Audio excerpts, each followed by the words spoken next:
మా company founder మా మావయ్య గారు లోక్నాథ్ గారి తరపున కృతజ్ఞతలు తెలియజేసుకుంటున్నాను. ఇవన్నీ టైం వేస్ట్ టాపిక్లు. మమ్మల్ని ఎందుకు పిలిపించారో చెప్పండి. మీ వల్ల మా బిజినెస్ గుడ్ విల్ దారుణంగా పడిపోయింది. మా సేల్స్ పడిపోయాయి. కస్టమర్స్ మా కంపెనీ మీద పెట్టుకున్న నమ్మకాన్ని పోగొట్టుకున్నాము. అర్జెంటుగా విషయానికి రండి, లేదంటే మేము వెళ్ళిపోతాం. ప్లీజ్, మా తరపున మీకు కలిగిన ఇబ్బందికి మేము కూడా చాలా బాధపడుతున్నాం. ఎందుకంటే డబ్బు పోతే సంపాదించుకోవచ్చు, అదే నమ్మకం పోతే తిరిగి సంపాదించుకోవడం చాలా కష్టం.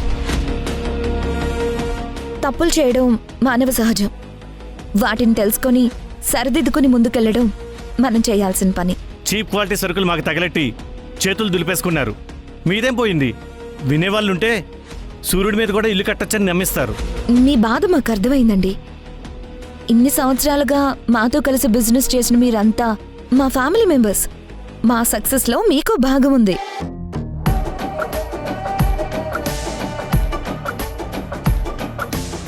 అందుకే మీకు జరిగిన నష్టం మాకు జరిగినట్టే మేము కూడా పెయిన్ ఫీల్ అవుతున్నాం.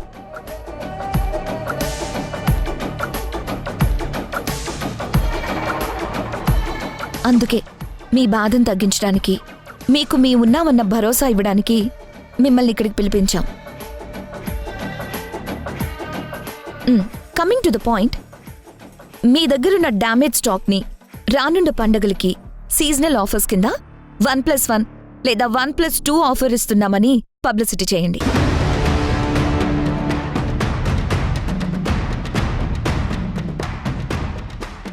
మీ దగ్గరున్న డ్యామేజ్ మెటీరియల్ని అలా క్లియర్ చేసేసుకోండి. సరే, మీరు చెప్పినట్టు ఆఫర్ పెడతాం.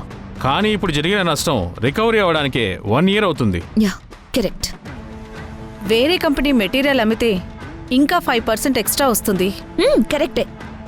కానీ మేము చెప్పినట్టు చేస్తే మీకు రెగ్యులర్ కమిషన్తో పాటు 20% ఎక్కువ కమిషన్ ఇస్తాం.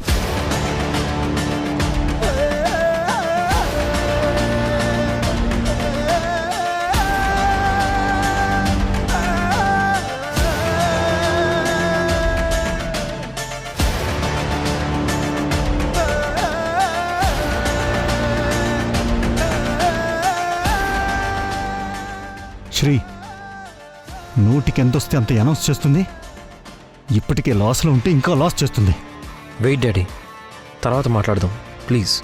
సో ఇప్పుడు మీరంతా హ్యాపీయేనా? ఓకే.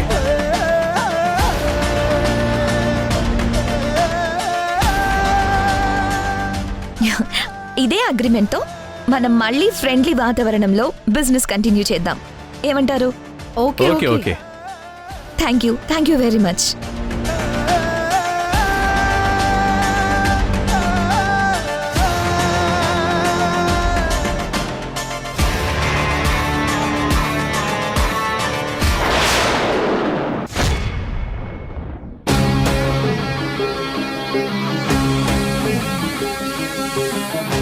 ఏంటి తమాషా చేస్తున్నావా?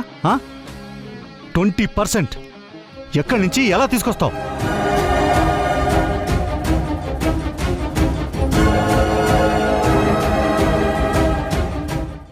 అందరి ముందు గొడవ పడితే పోయేది నా కంపెనీ పరువు అని సైలెంట్గా ఉన్నాను. నువ్వు చెప్పే బిజినెస్ స్ట్రాటజీలు అర్థం కాదు. అండర్స్టాండ్? అక్కడేమో స్టాక్ కాల్ చేయమని చెప్పి క్వాలిటీ రైడ్కి ఏం దొరకకుండా చేసావు.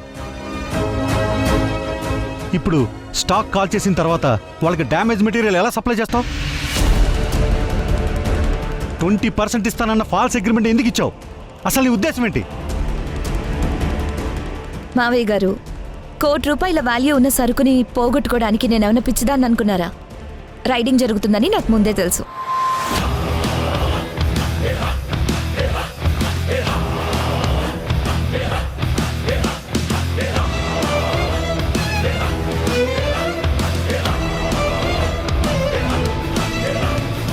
క్వాలిటీ కంట్రోల్ వాళ్ళు మన మీదకి చెక్కింగ్కి వస్తారని ముందే నీకెలా తెలుసు? నువ్వేమైనా కలగన్నావా? కల కాదు బావగారు, మీరు గమనిస్తే మనం ఆఫీస్లోకి ఎంటర్ అవ్వగానే మేనేజర్ మనతో ఏం చెప్పాడో ఒకసారి గుర్తు చేసుకోండి.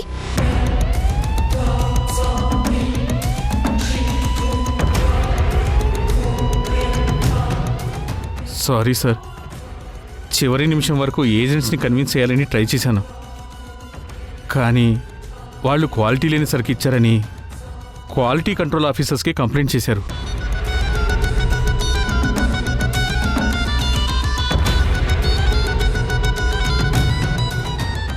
సో ఏ క్షణంలోనైనా క్వాలిటీ కంట్రోల్ ఆఫీసర్స్ రైడ్ చేసే ప్రమాదం ఉందని పసిగట్టి మీకు తెలియకుండా పక్కకెళ్ళి నేనే కాల్ చేశాను.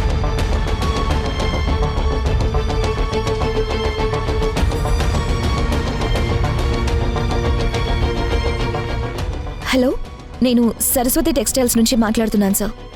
మా కంపెనీ మెటీరియల్ మీద కంప్లైంట్ వచ్చిందని తెలిసింది.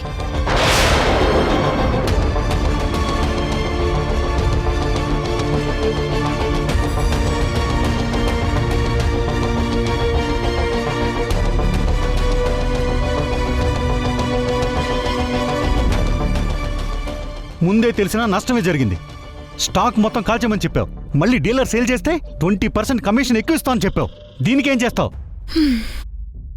మేనేజర్, జరిగిందేంటో చెప్పు. స్టాక్ని కాల్చలేదు సార్, వేరే వాళ్ళ గూడౌన్లోకి షిఫ్ట్ చేశాం.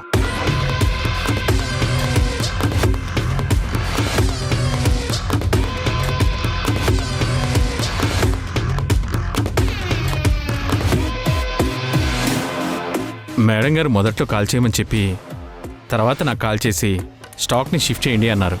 కాల్చొద్దని చెప్పారు సార్. ఎక్సలెంట్ వీణా, మైండ్ బ్లోయింగ్. ఐడియాతో కంపెనీకి నష్టం రాకుండా చేసావు. థ్యాంక్ యూ బాబు గారు. డీలర్స్ అందరికీ వాళ్ళ దగ్గర ఉన్నటువంటి సెమీ డ్యామేజ్ స్టాక్స్తో పాటు మన దగ్గర గోడౌన్లో ఉన్న స్టాక్ని కూడా కలిపి ఆఫర్ కింద అగ్రిమెంట్ చేసేశాను.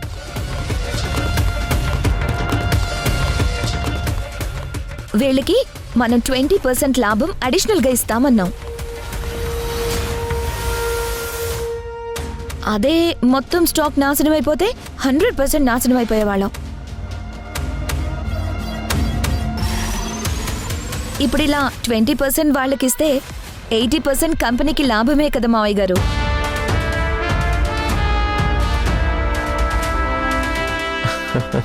వెల్ డన్ వీణా, వెల్ డన్. నీ ఫస్ట్ స్టెప్లోనే కంపెనీ పరువు నిలబెట్టావు.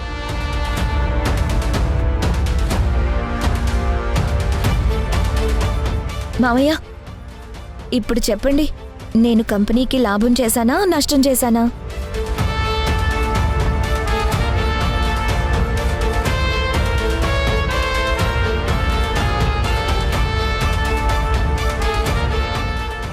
Okay, thanks.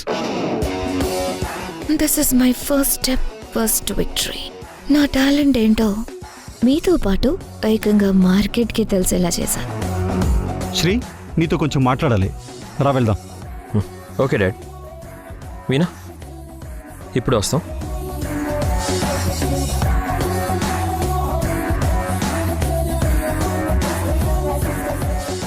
నన్ను అప్రిషియేట్ చేయాల్సి వస్తుందని ఎస్కేప్ అవుతున్నావా లోక్నాథ్? అభి పిక్చర్ బాకీ హై మామగారు. మీకు పట్ట పగలే చుక్కలు చూపించేదాకా నేను వదిలిపెట్టనుగా.